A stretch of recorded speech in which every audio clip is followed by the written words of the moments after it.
3월 25일 월요일입니다. 오늘은 요한계시록 7장 9절부터 마지막 17절입니다. 모든 눈에서 눈물을 씻어주리라 하는 말씀입니다. 모든 눈에서 눈물을 씻어주리라. 요한계시록은 6장부터 16장까지가 한 덩어리라고 그랬죠. 6장부터 16장까지는 말세에 벌어질 일을 소개해주고 있어요. 그래서 말세에는 어떤 일이 벌어지냐? 일곱 인이 떼어지면서 여러 가지 일이 벌어지고, 일곱 나팔이 울려 퍼지면서 또 여러 가지 일들이 또 벌어져요. 그리고 일곱 대접이 엎어지면서 또 많은 일들이 벌어져요. 그렇게 일곱 인, 일곱 나팔, 일곱 대접을 가지고 하나님이 세상에 여러 가지 일을 막 불러일으키는 거예요. 이제 그 일을 소개해주고 있는 것이 6장부터 16장까지. 근데 이것이 이 세 가지가 다른 사건이 아니고 하나의 사건이에요. 하나의. 하나님께서 하나님의 뜻대로 요 말세에 그런 일을 하시는데, 요게 일곱 인의 이야기를 다른 각도에서 보면 일곱 나팔의 이야기고, 또 다른 각도에서 보면 그것이 일곱 대접의 이야기라 이렇게 말하는 거예요.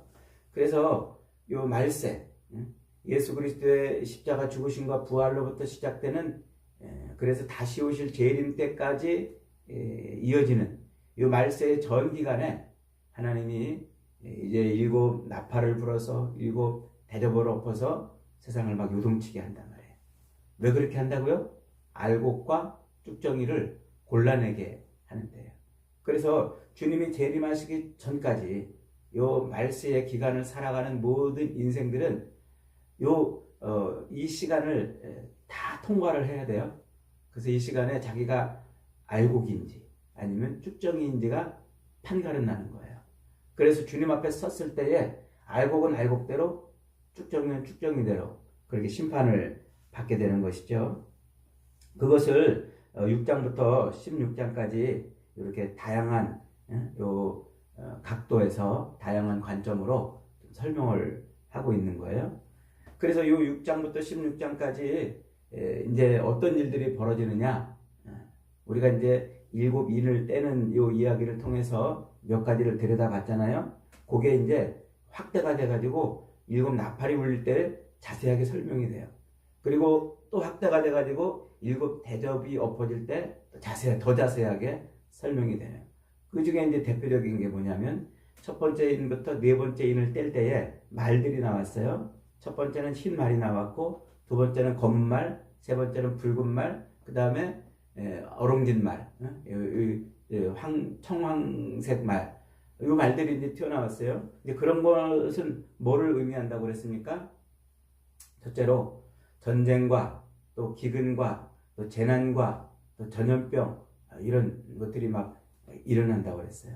그래서 말세에 일어나는 일 중에 하나가 뭐냐면, 가지가지 재앙이 끊임없이 일어나요. 가지가지 재앙이. 그래서 점점 더 기후 위기로 인해서 듣도 보도 못한 그런 막 이런 재앙들이 막 일어나는 거예요. 지금 저 브라질은요, 막 기온이 섭씨 뭐 60도까지 올라갔대요. 우리는 여기서 지금 뭐 꽃샘추위네 어쩌네 저거 이러고 있는데, 브라질은 지금 석씨 60도까지 올라갔고, 또 저 미국은 또 그냥 뭐 눈이 그냥 뭐 2m 이상 오는 데도 있고, 이런 지금 곳곳에 막 이런 기상 이변들이 지금 일어나고 있어요.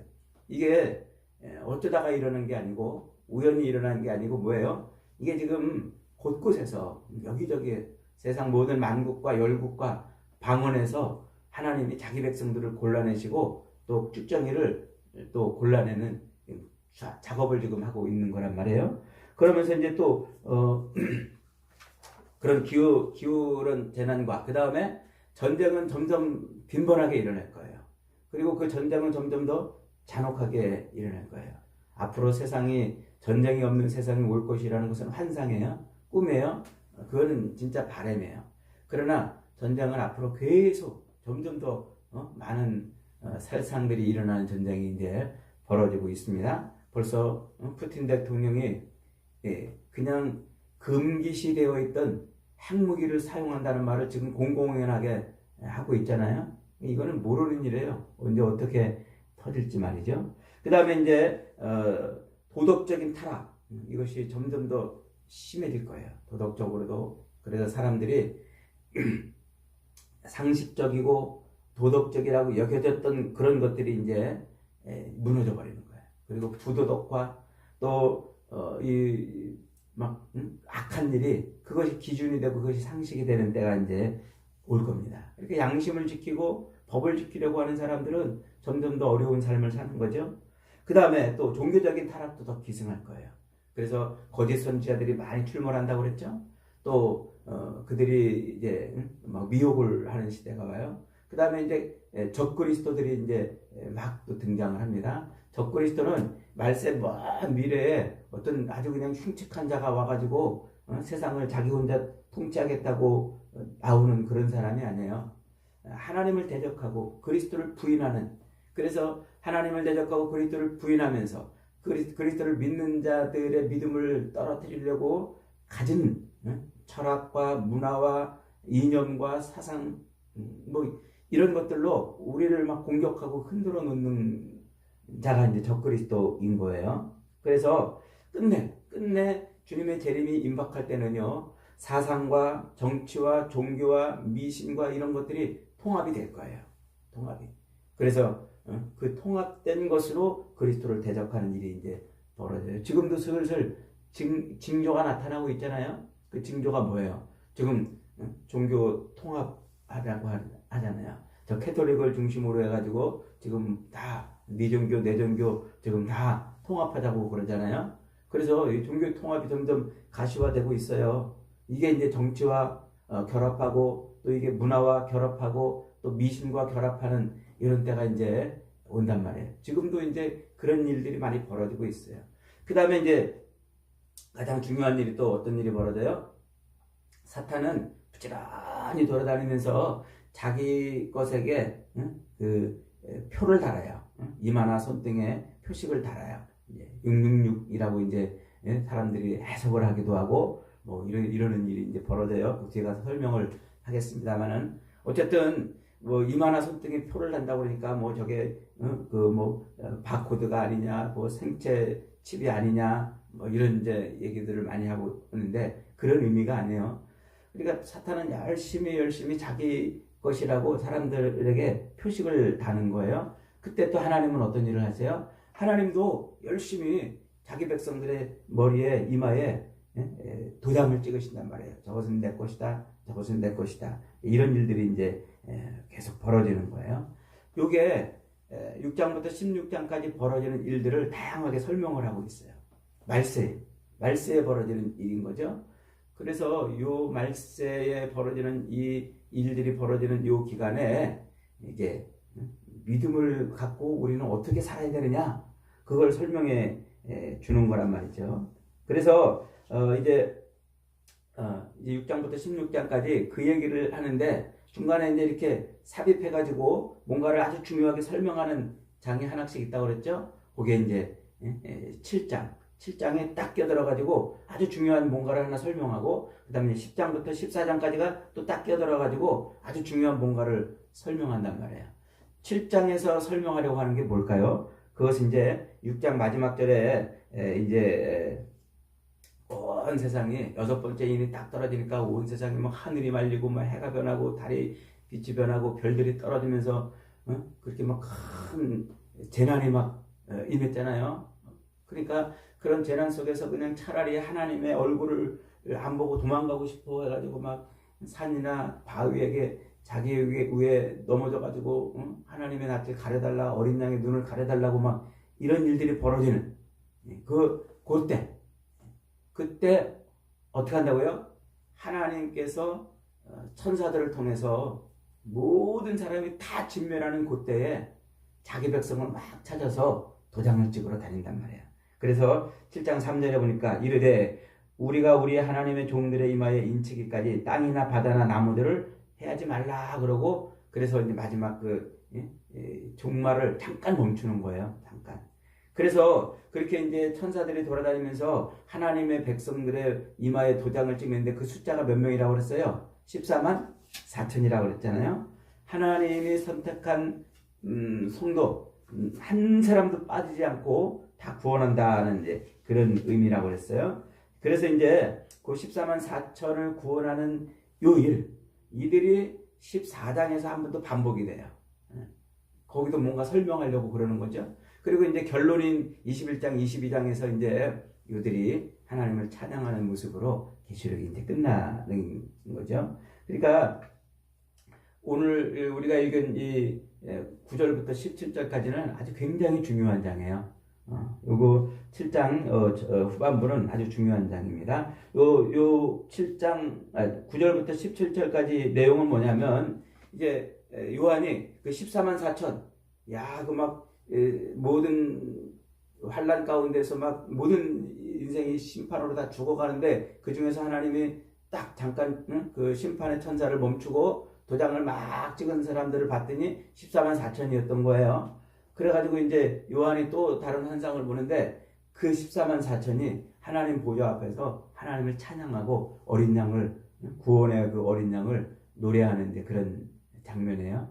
그런데 이 장면이 이제 계시록 그 결론이란 말이에요. 그것을 지금 미리 보여주는 거예요. 자, 9절, 10절 한번 같이 읽어보겠습니다. 시작. 이 일 후에 내가 보니 각 나라와 족속과 백성과 방언에서 아무도 능히 셀 수 없는 큰 무리가 나와 흰옷을 입고 손에 종려가지를 들고 보좌 앞과 어린 양 앞에 서서 큰 소리로 외쳐 이르되 구원하심이 보좌에 앉으신 우리 하나님과 어린 양에게 있도다. 이 심판으로부터 우리를 구원하심이 누구에게 있다? 보좌에 앉으신 하나님과 어린 양에게 있다. 그래서 하나님과 어린 양이 14만 4천을 완전하게 구원하신다. 그 말이에요. 자, 그런데 그 아무도 능히 셀 수 없는 큰 무리가 이제 구원받은 성도의 모습인데 그들이 뭘 입었다고요? 흰 옷을 입었다 그랬어요. 흰 옷. 흰 옷은 14절에 설명을 달아놨죠. 이는 큰 환난에서 나오는 자들인데 어린 양의 피에 그 옷을 씻어 희게 되었다.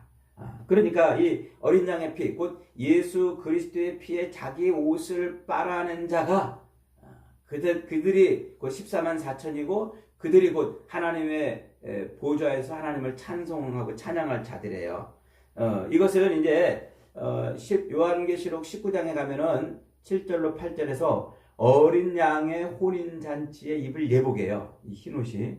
그래서 그 어린 양의 혼인잔치, 예수 그리스도와 그 마지막 혼인잔치를 벌일 때 이 그리스도의 피로 빨아낸 옷을 입지 않은 사람은 그 잔치에 들어갈 수 없는 거예요.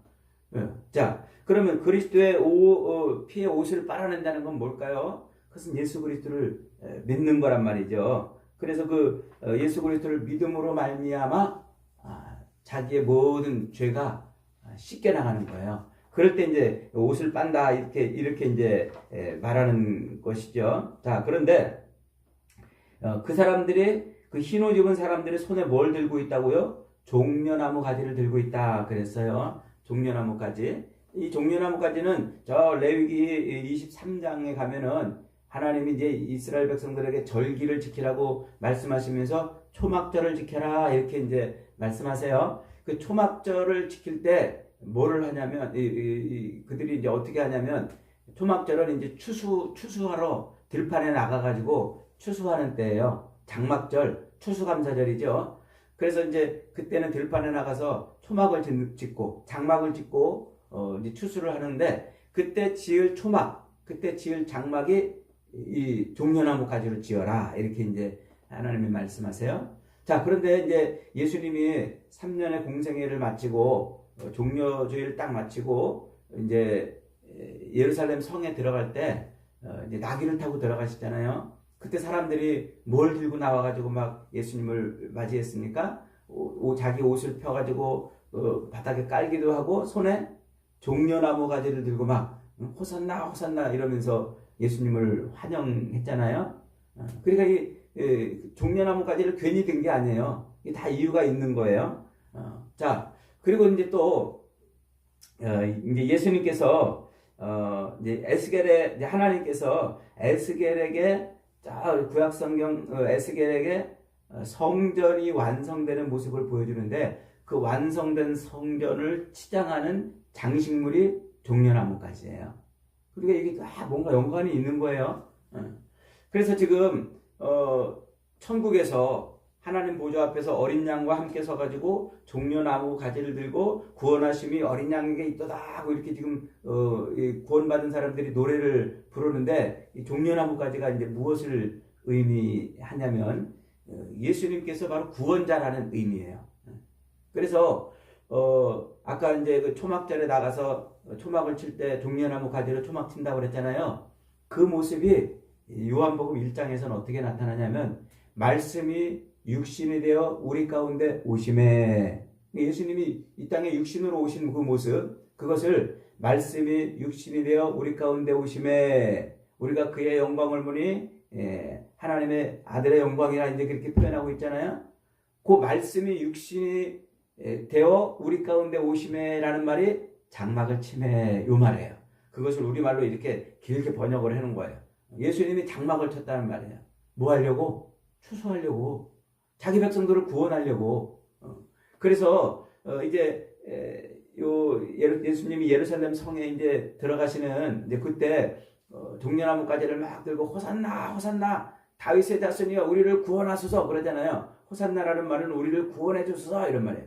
그러니까 종려나무 가지를 들고 이제 예수님을 향해서 막 흔들었다는 것은 예수님을 뭐로 지금 표현하고 있는 거예요? 구원자란 말이에요. 구원자. 그런 의미를 지금 담고 있어요. 그래서 천국에서 지금 백성들이 예수님 앞에서 종려나무 가지를 흔든다는 것은 그분이 바로 우리가 기대하고 우리가 바로 고대하던 구원자였다는 말이에요. 그 어린 양이 바로 우리의 구원자였다는 말입니다. 그래서 이제 그분이 우리 삶을 완전히 통치하시는 통치자라고 지금 소개를 하고 있는 거예요. 자, 14절 한번 읽어봅니다. 14절 시작.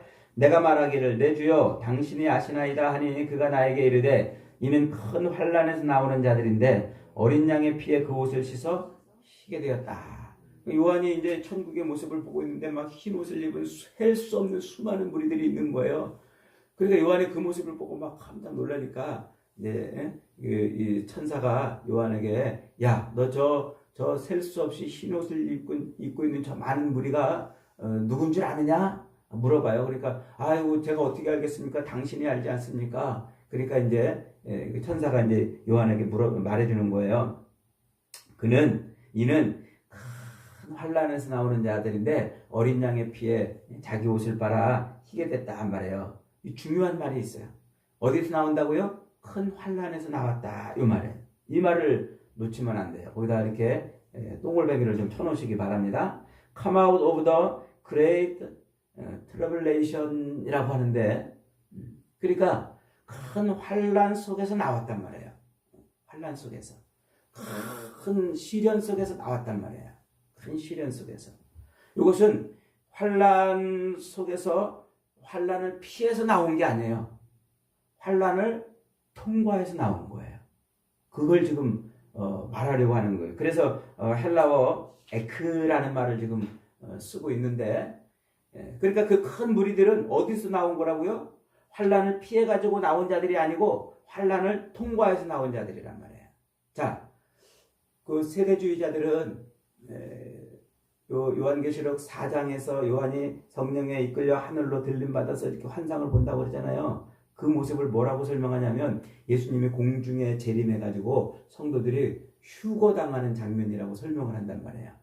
그리고 이제 그때부터 이제 그렇게 교회가 휴거를 공중으로 들림받는 휴거를 당하고 그때부터는 7년 대환란이 벌어진다고 그래요. 그래서 6장부터 16장까지를 그들은 7년 대환란이라고 안 한다고 그랬죠.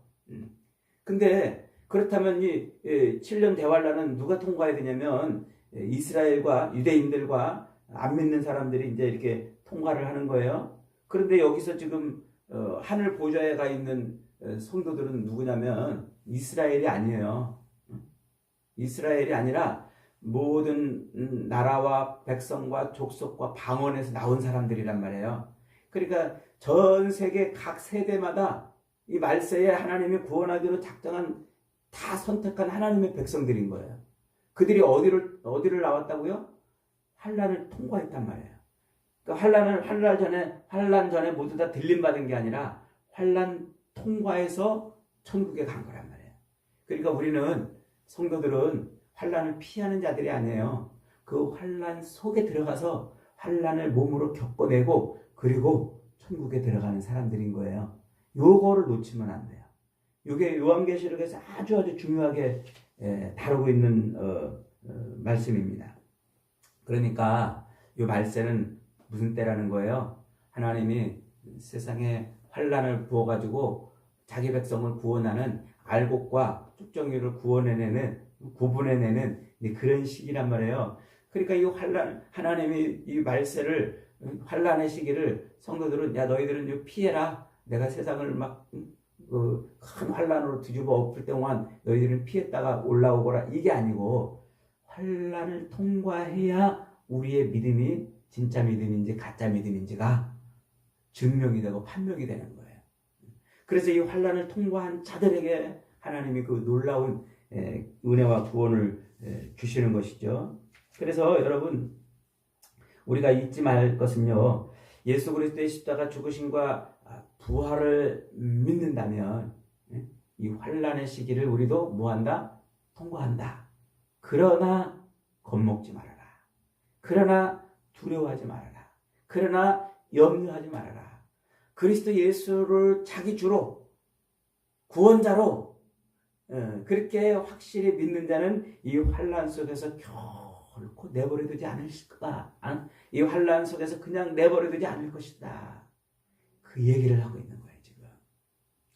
그러니까 예수를 믿는다고 하면서도 휴거돼가지고 환난을 안 통과하는 그런 시대가 있다고 말하는 것은 성경을 거꾸로 말하는 거예요. 성경은 우리에게 그런 때를 말하지 않아요. 이 환난의 시기를 뭐한다? 그리스도 예수를 믿는 믿음으로 통과하면, 베드로 사도가 그러잖아요. 너희 믿음이 불같이 연단받아서 없어질 금보다 더 귀하게 그렇게 이 시련을 통해서 하나님이 우리를 그렇게 만들어 내신다고 그러잖아요. 그러니까 이 6장부터 16장까지 있는 이런 시기는요, 지금 오늘 우리가 겪고 있는 시련의 때예요. 환난의 때예요. 이 육체의 남은 때를 살고 있는 거예요. 그래서 우리가 예수를 딱 믿으면은 금방 우리를 다 구원해가지고 천국으로 바로 데려가지 않고 이 육체의 남은 때를 사는 동안 환난의 시기를 거치게 하고 이때 믿음이 견고해지게 하고 불로 연단하여도 없어질 금보다 더 귀한 믿음으로 우리를 만들어 내시는 겁니다. 그래서 그 믿음 갖고 우리는 천국에서 하나님을 찬양하고 찬송하는 겁니다. 예수님께서는 일찍이 종말에 대해서 예언하시면서 그렇게 말씀하셨어요. 마태복음 24장 9절로 13절에 보면, 그때에 종말이 다가오면 그때에 사람들이 너희를 환난에 넘겨주겠으며 너희를 죽이리니 너희가 내 이름 때문에 모든 민족에게 미움을 받으리라.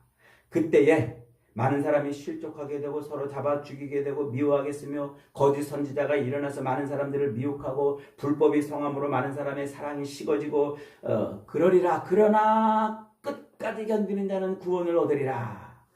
이게 예수님이 마지막 때 예언하신 종말의 모습인 거예요. 말세의 모습인 거예요. 그러니까 여러분, 우리가 이 땅을 사는 동안 할 수만 있으면 우리는 그리스도 예수를 붙들고 견뎌야 되는 거예요. 악한 마귀 사탄은 이런저런 것들을 가지고서 때로는 적그리스도, 때로는 거짓 선지자를 통해서 우리를 미혹하고 유혹하고 그래서 교회를 멀리하게 하고 신앙생활을 포기하게 하고 기도하지 않게 살게 하고 하늘을 바라보며 살지 않고 늘 땅의 것에 집착해서 무엇을 먹을까 마실까 입을까 염려, 근심, 걱정, 불안, 두려움, 초조하게 살게 만들어요. 그때 어떻게 하라고요? 그때 우리는 그리스도 예수를 바라보고 그 모든 환난을 이겨내는 거예요. 이겨내는 거야. 그래서 주님이 뭐라고 말씀하십니까? 요한복음 10장 14장 1절에서 너희는 마음에 근심하지 말라. 하나님을 믿으니 또 나를 믿으라. 너희에게 평안을 주노니 곧 나의 평안을 주노라. 너희에게 주는 평안은 세상이 주는 것 같지 아니하다. 너희는 마음에 근심하지 말고 두려워하지도 말아라. 그래요. 여러분, 이 말세는 그리스도 예수를 붙들고 주님 주시는 평안을 누리며 사는 때인 줄 믿으시기 바랍니다. 세상이 주는 이런 것들로 인해서 염려하고 걱정하고 불안해하고 두려워하고 근심하고 초조하고 그렇게 사는 때가 아니에요. 그렇게 사는 자들은 결국은 쭉정이로 심판의 불에 던져질 자들인 겁니다. 주님은 우리가 이 땅을 사는 동안 우리를 내버리지 않으세요. 내동댕이 치지 않으세요. 우리가 주님을 바라보고 그럴 수 있도록 우리에게 늘 은혜를 주시고 힘을 주시고 이겨낼 수 있도록 도우시는 거예요.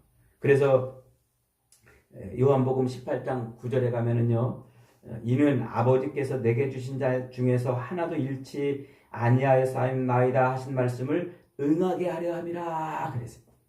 그러니까 이제 천국에 가서 예수님이 하나님 앞에 아버지께서 내게 맡기신 자들을 내가 하나도 잃지 않고 다 데려왔습니다. 이렇게 하시려고, 그 말이 이루어지게 하시려고 이 땅에 있는 동안, 이 환란의 때를 사는 동안, 말세를 사는 동안 우리를 어떻게 하신다고요? 주님이 붙들어 주신다고요.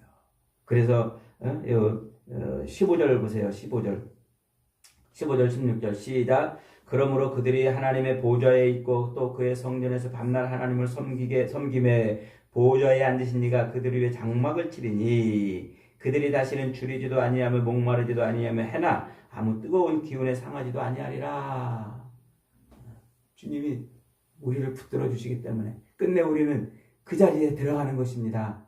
그 자리에. 그래서 마지막 17절 이렇게 말씀하십니다. 시작. 이는 보좌 가운데 계신 어린 양이 그들의 목자가 되사 생명수샘으로 인도하시고 하나님께서 그들의 눈에서 모든 눈물을 씻어 주실 것입니다. 여러분, 육체의 남은 때를 살아가는 동안 우리는 힘들어요.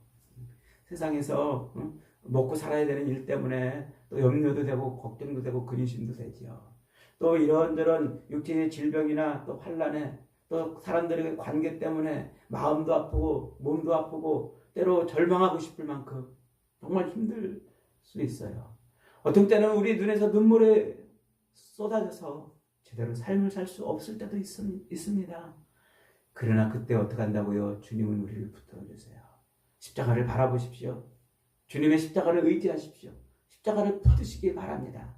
그러면 이 말세의 때를 우리를 인도하시는 목자 되신 주님의 그 능력에 붙들려 살아갈 수 있습니다.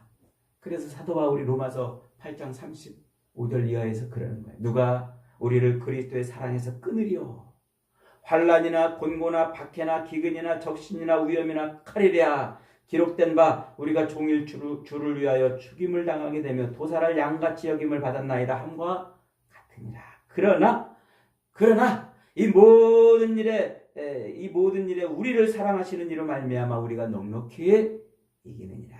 내가 확신하노니 사망이나 생명이나 천사들이나 권세자들이나 현재일이나 장래일이나 능력이나 높음이나 깊음이나 다른 어떤 피조물이라도 우리를 우리 주 그리스도 예수 안에 있는 하나님의 사랑에서 끊을 수 없느니라. 이것이 우리에게 주신 복음의 말씀이에요.